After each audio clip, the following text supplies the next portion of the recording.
Hello guys, आज हम discuss करने वाले हैं फिजिक्स की श्रृंखला में अब की बार 90 पार। तब इस श्रृंखला का एक महत्वपूर्ण क्वेश्चन है हमारे चैप्टर फर्स्ट का कूलॉम्स लॉ। कूलॉम्स लॉ क्या होता है, किन कंडीशंस में एप्लीकेबल होगा और किन चार्ज के लिए एप्लीकेबल होगा, आज हम ये डिस्कस करने वाले हैं। तो ये मैंने हिंदी मीडियम के लिए एक सेपरेट लेक्चर बनाया हुआ है, आप मेरे चैनल पर जाके उसको देख सकते हैं। ये मैंने स्पेशली इंग्लिश मीडियम के लिए बनाया है लेक्चर, और ये इसके अकॉर्डिंग हम ये देखते हैं कि कूलॉम्स जो है हमारा, उसके स्टेटमेंट क्या है, कूलॉम्स लॉ किसके लिए एप्लीकेबल है। तो कूलॉम कहता है कि 2 पॉइंट चार्ज होने चाहिए, तो ये लॉ पहली कंडीशन हमारी यही हो जाती है कि पॉइंट चार्ज के लिए एप्लीकेबल है। दूसरा कंडीशन ये है कि ये जो लॉ होगा हमारा, ये बहुत स्मॉल डिस्टेंस के लिए एप्लीकेबल है, बहुत लार्ज डिस्टेंस के लिए एप्लीकेबल नहीं है। बट जो स्मॉल डिस्टेंस हम बोल रहे हैं वो 10⁻⁻15 से कम नहीं होनी चाहिए। तो 10⁻⁻15 मतलब 1 फर्मी से कम डिस्टेंस के लिए ये लॉ एप्लीकेबल नहीं होगा। तो कूलॉम्स कहता क्या है, हम ये देखते हैं। तो कूलॉम्स कहता है कि किन्हीं भी 2 चार्ज अगर हम बात कर रहे हैं, कोई 2 अगर चार्ज हैं, पॉइंट चार्ज हैं, तो उनका जो फोर्स लगेगा उनके बीच में, ऑब्वियस बात है 2 चार्ज होते हैं तो या तो वो एक दूसरे को रिपील करेंगे या एक दूसरे को अट्रैक्ट करेंगे। अगर चार्ज डिसलाइक चार्ज हैं तो they always to attract to each other, और अगर लाइक चार्ज हैं तो they are repel to each other. तो उन चार्ज का जो मैग्नीट्यूड होगा उस पर डिपेंड करेगा कि उनके बीच में फोर्स कितना लग रहा है।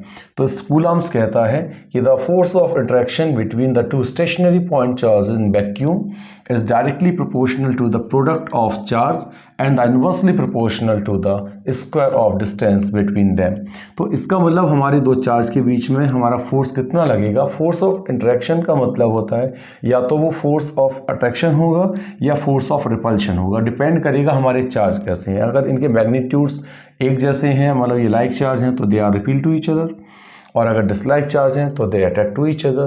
तो इन दोनों के मैग्नीट्यूड्स हैं, इनके मल्टीप्लिकेशन का या प्रोडक्ट के लिए डायरेक्टली प्रोपोर्शनल होगा। अगर इनके मैग्नीट्यूड जितने ज़्यादा होंगे तो फोर्स ऑफ अट्रैक्शन और रिपल्शन उतना ही ज़्यादा होगा। अगर इनके मैग्नीट्यूड जितने कम होंगे तो फोर्स ऑफ अट्रैक्शन और रिपल्शन उतना ही कम होगा। दूसरा उसने बोला है कि अब क्या कह रहा है कि इनका जो डिस्टेंस होगा वो इसके इन्वर्सली प्रोपोर्शनल होगा, लेकिन स्क्वायर के इन्वर्सली प्रोपोर्शनल होगा। तो F is inversely proportional to R square. तो अब इन इक्वेशन 1 और इक्वेशन 2 को हम कंबाइन करेंगे तो हमें इक्वेशन मिलेगा F is directly proportional to Q1 Q2 upon R square. अब प्रोपोर्शनलिटी हटाते हैं तो एक कांस्टेंट आएगा, और कांस्टेंट आएगा तो उस कांस्टेंट को हम बोल रहे हैं K is the proportionality constant. अब यहाँ एसआई सिस्टम की बात करते हैं। तो एसआई सिस्टम में हमारा जो के की वैल्यू होती है वो होती है 1/4πε0। तो हम इसकी वैल्यू पुट करेंगे तो ये हो जाएगा F equals to 1/4πε0 Q1 Q2 upon R square. और 4 का वैल्यू 4 रहेगा, पाई का वैल्यू 3.14 रहेगा। Epsilon is the called the permittivity of air और वैक्यूम। तो इसका जो वैल्यू पुट करेंगे हम वो होता है 8.854 इंटू 10⁻⁻12 और Q1 into Q2 upon R square. इसको पूरे को सॉल्व करने के बाद अप्रॉक्स वैल्यू हमारा आता है 9 into 10⁹ into Q1 Q2 upon R square. ये वैल्यू जो दिख रही है आपको, सबसे ज़्यादा न्यूमेरिकल्स के लिए यूज़ होने वाली वैल्यू ये है। अगर आपको आता है कि inverse square law of Coulomb लिखना है तब आप यहाँ तक सॉल्व करेंगे, अगर ऐसा ही सिस्टम आता है तब आप यहाँ तक सॉल्व करेंगे, और न्यूमेरिकल्स के लिए आप इस स्टेप को यूज़ करने वाले हैं। ठीक, इसके बाद हम देखते हैं कूलॉम्स का जो लॉ है हमारा वेक्टर फॉर्म, उस पर डिस्कशन करने वाले हैं। हाँ, एक क्वेश्चन और यहाँ से ये फ्रेम हो सकता है कि आपसे पूछ लिया जाए कि यूनिट चार्ज को डिफाइन कीजिए।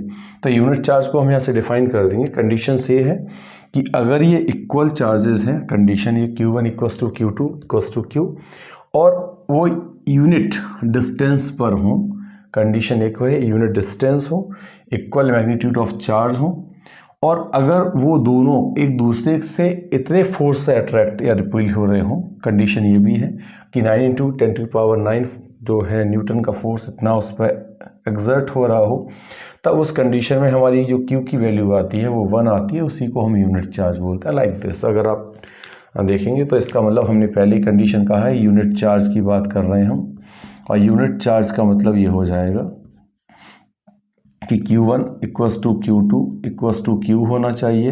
पहली कंडीशन ये है। दूसरी कंडीशन हम ये बोल रहे हैं कि इसकी जो वैल्यू है R की वो 1 होनी चाहिए। तो और दोनों हमारे फोर्स ऑफ अट्रैक्शन की बात कर रहे हैं, वो होना चाहिए 9 इंटू 10⁻⁻ 9। तो अगर हम इस इक्वेशन को हम इक्वेशन 3 अगर मान लेते हैं तो अकॉर्डिंग टू द इक्वेशन 3 तो ये हो जाएगा हमारा 9 इंटू 10⁹ ये हो गई हमारी f की वैल्यू। अब हम यहाँ बात करते हैं कि Q1 और Q2 दोनों एक जैसे हैं, उसको हम Q बोल रहे हैं, तो ये हो जाएगा Q इंटू Q और नीचे हो जाएगा 1 का स्क्वायर और यहाँ पर हमने साथ में मल्टीप्लाई करना है 9 इंटू 10⁹ तो 9 इंटू 10⁹ से ये कैंसिल हो जाएगा। तब हमारे पास क्या बचेगा, Q into Q equals to 1 square. तो हम बोल सकते हैं Q इक्वस टू 1 और ये 1 प्लस माइनस कोई भी हो सकता है, तो इस कॉल द यूनिट चार्ज। तो हम डिफाइन कर सकते हैं इसको कि अगर हमारे दो चार्जेस हैं वो यूनिट चार्ज कब कहलाएंगे कि तब दोनों Q1 इक्वस टू Q2 मतलब इक्वल इन मैग्नीट्यूड हो और they are separated by distance, unit distance 1, ये मीटर बोल सकते हैं हम इसको, separated by the unit distance 1 metre और exert the force on each other is 9 into 10⁹ newton. तब हम बोल सकते हैं कि these charge are known as the unit charge. तो ये हमारे यूनिट चार्ज का डेफिनेशन होगा। इसके बाद हम देखते हैं कि कूलम्ब्स वेक्टर फॉर्म क्या होगा नेक्स्ट लेक्चर में। थैंक यू, जय हिंद।